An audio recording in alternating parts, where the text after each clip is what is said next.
Hello friends, welcome back to the new tutorial of the Supabase React. Today we are going to solve one of the issue, that is supabaseauth.signIn is not a function. To how to fix that issue, we are going to learn in this video. Those who haven't subscribed my channel yet, please do subscribe my channel, and if you like the video, please do like, share and comment on my video. Let's get started. So basically the sign in function is not available now in this base documentation. Now we have to do the one change, that is sign in with password. Make sure you have to add this, save this, and just make a sign out over here. Okay, let's logged in with this, sign in. Now here you can see sign in successfully.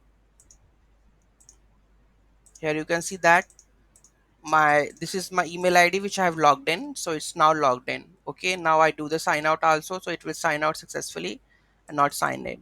Okay, so this is how you can fix this issue. Any doubt, any query in that, do let me know in the comment section. Thank you so much for watching this video. Have a great day.